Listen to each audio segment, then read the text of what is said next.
Hello everyone, welcome to study with me. তো আজকে যেটা পড়বো সেটা হচ্ছে প্রোটিন। ওকে, তো প্রথমেই কি আছে, প্রোটিন কাকে বলে?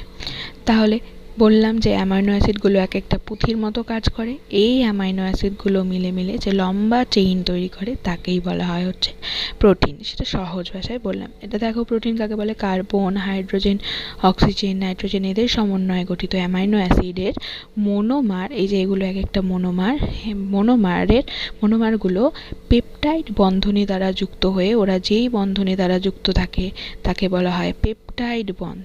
ওকে, তাকে বলা হয় পেপটাইড বন্ড। এই পেপটাইড বন্ধনী দ্বারা যুক্ত হয়ে যে দীর্ঘ শৃঙ্খল গঠন করে তাকে বলা হয় প্রোটিন। ওকে, তাকে বলা হয় প্রোটিন। এখন প্রোটিনের গঠনগত বৈশিষ্ট্য কি? প্রোটিন অবশ্যই বৃহৎ জৈব অণু, যেগুলো খুব ক্ষুদ্র ক্ষুদ্র অ্যামাইনো অ্যাসিড যেগুলো আছে সেইগুলো নিয়ে তৈরি হয় একটা প্রোটিন। অনেক লম্বা চেইন হয়, কিন্তু অনেক লম্বা চেইন হয়। তারপর প্রোটিন উভমেরুযুক্ত, অর্থাৎ কি অ্যাম্ফোটেরিক। কারণ কি, অ্যামাইনো অ্যাসিডও যেমন অ্যাম্ফোটেরিক, যে COOH গ্রুপ থাকে, আর এদিকে NH2 মানে অ্যামাইনো গ্রুপ থাকে, আর কার্বক্সিলিক গ্রুপ থাকে, একটা অ্যাসিড একটা ক্ষার, তাই জন্য এটা অ্যাম্ফোটেরিক, তাই তো। নেক্সট, এর মধ্যে ইম্পর্টেন্ট জায়গা হলো এটা যে অ্যামাইনো অ্যাসিড থেকে যখন প্রোটিন তৈরি হয়, তার মধ্যে এমন না যে সোজাসুজি অ্যামাইনো অ্যাসিড, মানে এক্ষেত্রে কি হয়, অ্যামাইনো অ্যাসিডগুলো জোড়া লেগে লেগে লেগে লেগে অনেক লম্বা চেইন হয়, তারপর সেটাকে প্রোটিন বলা হয়। কারণ এর ভেতরে অ্যামাইনো অ্যাসিড থেকে প্রোটিন হওয়া পর্যন্ত বিভিন্ন স্টেপ আছে, তারপর গিয়ে ফাইনালি অ্যামাইনো অ্যাসিড থেকে প্রোটিন তৈরি হয়। যেমন অ্যামাইনো অ্যাসিড আছে, তারপরে স্টেপকে বলে ডাইপেপটাইড, মানে একটা অ্যামাইনো অ্যাসিড দুটো আছে তাহলে সেটাকে বলা হবে ডাইপেপটাইড। তারপর আবার অনেকগুলো মিলে 2 থেকে 10টা মিলে, তখন সেটাকে বলা হবে অলিগোপেপটাইড। ডাইপেপটাইড, তারপর বলা হবে অলিগোপেপটাইড। তারপর অনেকগুলো মিলে যখন তৈরি হবে, অনেকগুলো অ্যামাইনো অ্যাসিড মিলে 2 থেকে 10টারও বেশি, তখন সেটাকে বলা হবে পলিপেপটাইড। পলিপেপটাইডের পরের স্টেপকে বলা হবে পেপটোন, তারপরে স্টেপকে বলা হবে প্রোটিওজ, আর ফাইনালি যখন অনেক লম্বা চেইন হয়ে যাবে, যখন অনেক লম্বা এরকম চেইন হয়ে যাবে, অনেক লম্বা চেইন, তখন সেটাকে বলা হবে হচ্ছে প্রোটিন। ওকে, বেশিরভাগ যখন প্রাকৃতিক প্রোটিন দেখা যায় তাদের মধ্যে কি হয়, এক একটা পলিপেপটাইড চেইনে প্রায়, এই জায়গাটা খেয়াল করো, যে প্রায় 50 থেকে 2000টি অ্যামাইনো অ্যাসিড থাকে। প্রায় 50 থেকে 2000টি অ্যামাইনো অ্যাসিড নিয়ে একটা পলিপেপটাইড চেইন গঠিত হয়। বুঝতে পারছো তাহলে কতটা লম্বা হয় চেইনটা একটা প্রোটিনের। আচ্ছা, প্রোটিনের উৎসগুলি কি কি? প্রোটিনের উৎস তো প্রাণীজ উৎসও হতে পারে, উদ্ভিজ্জ উৎসও হতে পারে। আমরা সবাই জানি যে প্রাণীজ উৎসের মধ্যে কি কি পড়ে? মাছ, মাংস, ডিম, দুধ, ছানা, এগুলো হলো কি প্রোটিনের প্রাণীজ উৎস। আর উদ্ভিজ্জ উৎস কি? ডাল, সয়াবিন, মটরশুঁটি, গম, এগুলো হলো উদ্ভিজ্জ উৎস। এগুলো হলো প্রোটিনের উৎস, যেই খাবারগুলো থেকে প্রোটিন পাওয়া যায়।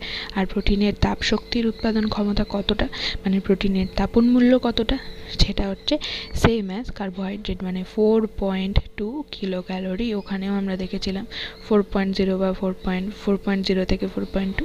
তো প্রোটিনের তাপন মূল্যও কি 4.2 কিলো ক্যালোরি, অর্থাৎ কি 1 গ্রাম প্রোটিনের দহনে 4.2 কিলো ক্যালোরি তাপ শক্তির উৎপন্ন হয়।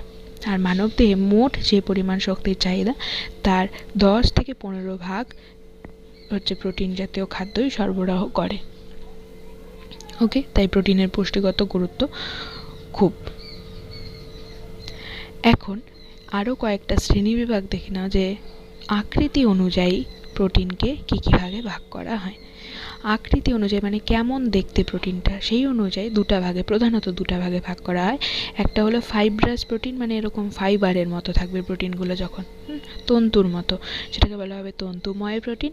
আরেকটা থাকবে গ্লোবিউলার প্রোটিন, প্রোটিনগুলো গোল টাইপের থাকবে। গ্লোবিউলার প্রোটিন, লম্বা চেইন তো এরকম গোল টাইপের স্ট্রাকচার তৈরি করবে, সেটাকে বলা হবে গোলাকার প্রোটিন। আরেকটা হলো তন্তুময় প্রোটিন।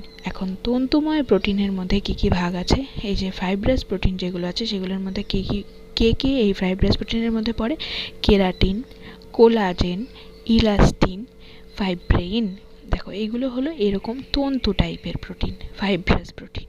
ওকে, আর গোলাকার প্রোটিনগুলো হচ্ছে কতগুলো গোলাকার প্রোটিন খুব ছোট ছোট হয়, ক্ষুদ্র হয়, আবার বৃহৎ গোলাকার প্রোটিনও দেখা যায়। এগুলো কি কি?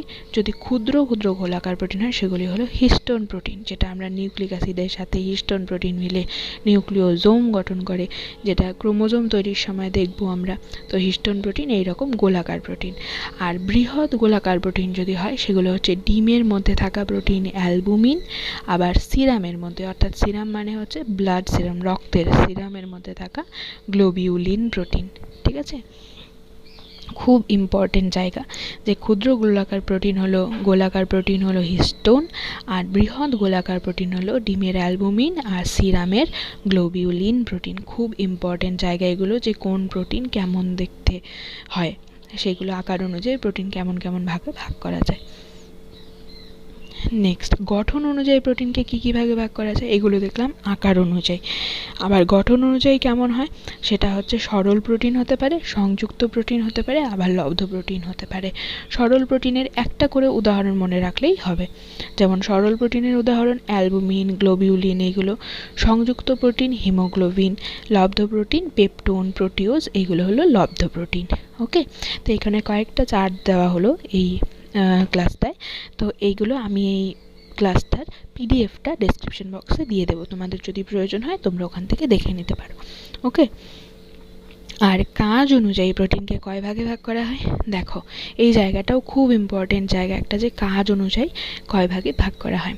প্রথমেই রয়েছে গঠনগত প্রোটিন। দেখো একটু আগে দেখলাম যে চুলের গঠন, নখের গঠন এগুলোতে সাহায্য করে। কেরাটিন, কোলাজেন এইগুলো প্রোটিন কি করে, গঠনগত উপাদান হিসেবে কাজ করে, তাই না? তাই এগুলো গঠনগত প্রোটিন একটা গেল।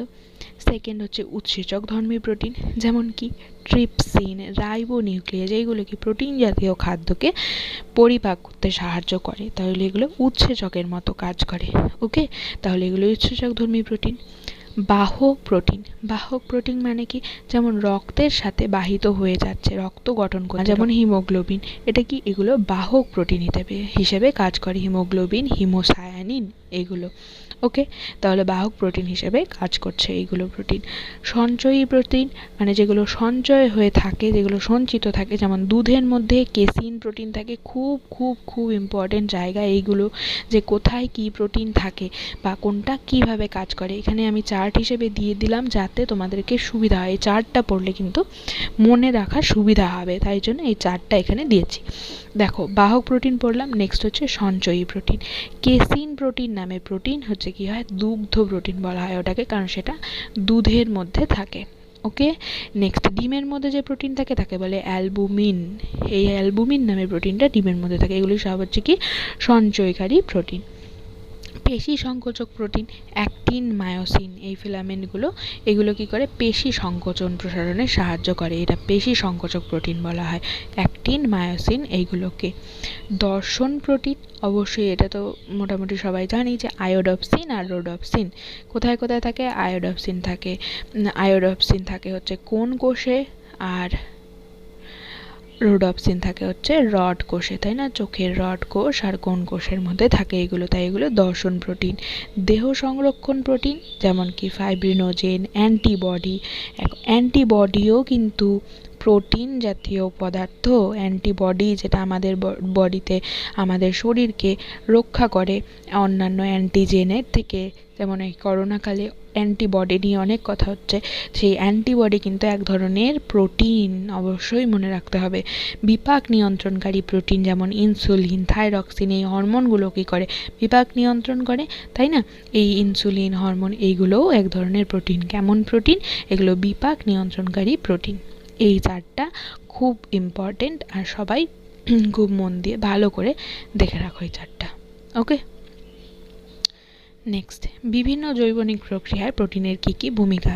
প্রধান প্রধান ভূমিকাগুলো আগেও পড়লাম, এখনও আরেকবার দেখে নিই যে কী কী উপাদান হিসেবে, মানে কেমন কাজ করে। গঠনগত উপাদান হিসেবে কাজ করে।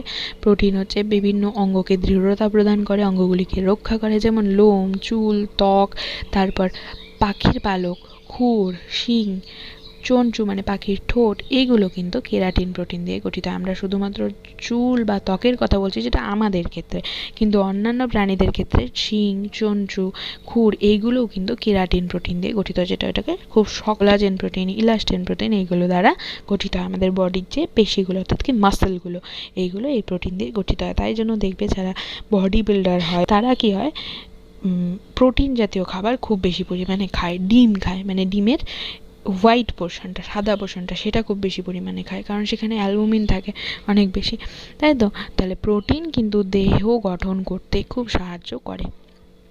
ওকে, নেক্সট উৎসেচক রূপে কাজ করে, একটু আগে দেখলাম পেপসিন, ট্রিপসিন, এইগুলো প্রোটিনজাত খাদ্য পরিপাকে সাহায্য করে। ওকে, উৎসেচক হিসেবে কাজ করে। হরমোন রূপে কাজ করে, যেমন ইনসুলিন, থাইরক্সিন, এগুলো পড়েছি। এইগুলো হচ্ছে হরমোন বা হরমোনকে কিন্তু রাসায়নিক সমন্বয়কও বলা হয়, কারণ বিভিন্ন কোষের মধ্যে সংযোগ সাধন করে হরমোন, যেগুলো আমরা আরও হরমোন চ্যাপ্টারে আরও ডিটেলে পড়ব। তো ইনসুলিন হরমোন একটা প্রোটিন, এটা রক্তে শর্করার মাত্রা নিয়ন্ত্রণ করে, আমরা সবাই জানি। আবার সোমাটোট্রফিক হরমোন এসটিএইচ দেহে স্বাভাবিক বৃদ্ধি নিয়ন্ত্রণ করে, এটাও এক ধরনের প্রোটিন, এটাও এক ধরনের প্রোটিন জাতীয় হরমোন। তাহলে ইনসুলিন, থাইরক্সিন, সোমাটোট্রফিক হরমোন, এইগুলো সব হরমোনগুলো হচ্ছে এক ধরনের প্রোটিন। তারপর অ্যান্টিবডি, অ্যান্টিবডির কিন্তু ভালো নাম যদি বলি, অ্যান্টিবডির ভালো নাম কিন্তু ইমিউনোগ্লোবিউলিন। অ্যান্টিবডি মানেই হলো ইমিউনোগ্লোবিউলিন। এই গ্লোবিউলিন নামটা দেখেই বোঝা যাচ্ছে এটা একটা প্রোটিন, তাই না? তাহলে অ্যান্টিবডি হলো এক ধরনের প্রোটিন। তাহলে অ্যান্টিবডি রূপেও প্রোটিনের ভূমিকা রয়েছে। শ্বাসবায়ুর পরিবহনে অ্যান্টিবডির ভূমিকা, প্রোটিনের ভূমিকা রয়েছে। তাহলে কি সেটা কীভাবে? কারণ রক্তে উৎপাদিত যে হিমোগ্লোবিন, সেটাও এক ধরনের প্রোটিন, আর হিমোগ্লোবিনই তো অক্সিজেন, কার্বন ডাইঅক্সাইড এই শ্বাসবায়ুগুলোর পরিবহন করে। তাই শ্বাসবায়ু পরিবহনেও প্রোটিনের গুরুত্বপূর্ণ ভূমিকা রয়েছে। শির সংকোচনে কে সাহায্য করে? মায়োসিন, এই ধরনের প্রোটিন, এগুলো পেশির সংকোচনেও সাহায্য করে, আমরা আগেও দেখেছি। ক্ষতস্থান পূরণে, এই জায়গাটাও ইম্পর্টেন্ট, ক্ষতস্থান পূরণে ফাইব্রিনোজেন নামে প্রোটিন সাহায্য করে। অর্থাৎ কি, আমাদের যখন শরীরে রক্তক্ষরণ হয় কোনো জায়গার মধ্যে, যখন কোনো ইনজিউরি হয়, মানে কেটে যায় কোনো জায়গা, তখন যখন রক্ত বেরিয়ে যেতে থাকে, তখন একটা প্রোটিন সেটাকে ক্লট করতে, মানে জমাট বাঁধতে সাহায্য করে, সেটা হচ্ছে এই ফাইব্রিনোজেন প্রোটিন। ওকে, ক্লট করতে সাহায্য করে, এরকম করে জালের মতো স্ট্রাকচার তৈরি করে রক্তটাকে আর বেরিয়ে যেতে দেয় না, এটা হলো সেই ফাইব্রিনোজেন প্রোটিন। ঠিক আছে, বাহক প্রোটিন অবশ্যই হিমোগ্লোবিন, রক্তের মধ্যে অক্সিজেন ও কার্বন ডাইঅক্সাইড পরিবহন করে, তাহলে বাহক প্রোটিন রূপে হিমোগ্লোবিন কাজ করে। ওকে, এই হলো প্রোটিনের কি কি ইম্পর্টেন্স, কি কি ভূমিকা রয়েছে দেহ গঠনের ক্ষেত্রে, কি কি উপকারী কাজ করে প্রোটিন, কোন কোন কাজে লাগে, এগুলো হলো প্রোটিনের কাজ। এখন লাস্ট আছে যে প্রোটিন ও ক্যালোরিজেনিক অপুষ্টি বলতে কি বোঝো, এটা খুব ইম্পর্টেন্ট জায়গা, একটা খুব ইম্পর্টেন্ট জায়গা, যে প্রোটিন ক্যালোরি ম্যালনিউট্রিশন কাকে বলে। প্রোটিন ক্যালোরি ম্যালনিউট্রিশন কাকে বলে? দেখো, খাদ্যের মধ্যে আমরা যে রোজকার খাবার খাচ্ছি, সেই খাদ্যের মধ্যে প্রোটিন এবং ক্যালোরি, অর্থাৎ কি কার্বোহাইড্রেট জাতীয় খাদ্য, প্রোটিন আর কার্বোহাইড্রেট জাতীয় খাদ্য উভয়ের অভাব থাকলে যে স্বাস্থ্যহানিজনিত ঘটনা ঘটে বা স্বাস্থ্যহানিজনিত অবস্থার সৃষ্টি হয়, যে অসুস্থতার সৃষ্টি হয়, তাকে বলা হয় প্রোটিন ক্যালোরিজেনিক অপুষ্টি বা প্রোটিন ক্যালোরি ম্যালনিউট্রিশন। ম্যালনিউট্রিশন মানেই অপুষ্টি, প্রোটিন ক্যালোরি ম্যালনিউট্রিশন বলা হয়। হলো, এখন এটা কি ধরনের হয়? এটা দুটা টাইপের হয়, একটার নাম কোয়াসিওরকর আর একটার নাম ম্যারাসমাস, এটা হয়তো সবাই জানে। আরেকবার পড়ে নিই আমরা তাহলে, কোয়াসিওরকর আর হচ্ছে ম্যারাসমাস। এখন কোয়াসিওরকর কি? কোয়াসিওরকরের ক্ষেত্রে শুধুমাত্র প্রোটিনের অভাবের জন্য এই রোগটা হয়। কোয়াসিওরকরটা যেটা হয় সেটা হচ্ছে শুধুমাত্র প্রোটিনের জন্য অভাবের জন্য হয়। এই ক্ষেত্রে মাথার চুল পাতলা হয়ে যায়, চুল মানে সামান্য টানলেই চুল উঠে চলে আসে হাতে, বা এখান থেকে কী হয়, মাসেলগুলো একদম কমে যায়, মাসেল পেশি ক্ষয় হয়ে যায়, এটা হচ্ছে কোয়াসিওরকর, যেটা কী হয় শুধু প্রোটিনের অভাবে হয়। আর আরেকটা যেটা আছে সেটা হচ্ছে ম্যারাসমাস। ম্যারাসমাস হচ্ছে প্রোটিন আর ক্যালোরি দুটার অভাবেই হয়। এক্ষেত্রে কী হয়, এটা হচ্ছে ম্যারাসমাসের একটা শিশু, ম্যারাসমাস জনিত একটা শিশু, আর এটা হচ্ছে কোয়াসিওরকর জনিত একজন শিশু। আচ্ছা, আর ম্যারাসমাসের ক্ষেত্রে কি হয়, এরকম পাঁজর বেরিয়ে যায়, শরীর খুব শীর্ণকায় শরীর হয়ে যায়, মুখ শুকিয়ে যায়, ঘন ঘন পেটের অসুখ হয়, এগুলো হয়, মুখটা চ্যাপটা হয়ে যায়, একদম মুখটা ফুলে যায়, ঠিক আছে, শরীরের ত্বক খসখসে হয়ে যায়, এগুলো হচ্ছে ম্যারাসমাসের জন্য হয়। তো প্রোটিন আর ম্যারাসমাসের মধ্যে এই জিনিসটা খুব আসে যে কোনটা কিসের অভাবে হয়। সেটা কিভাবে মনে রাখবে, যে কোয়াসিওরকর আর ম্যারাসমাস দুটার রোগ আছে, তো কোয়াসিওরকর আর হচ্ছে ম্যারাসমাস। মনে রাখবে যে ম্যারা, এই কথাটা থেকে বলতে পারি ম্যারাসমাস মানে মরে যাওয়ার মতো, এরকম ম্যারা মরে, এরকম টাইপের, মনে রাখার জন্য বলছি, মরে যাওয়ার মতো। তাহলে কি এক্ষেত্রে দুটারই অভাব থাকবে, প্রোটিন আর কার্বোহাইড্রেট দুটারই অভাব থাকবে, মানে একদম মরে যাওয়ার মতো অবস্থা, প্রোটিন প্লাস কার্বোহাইড্রেট দুটারই অভাব।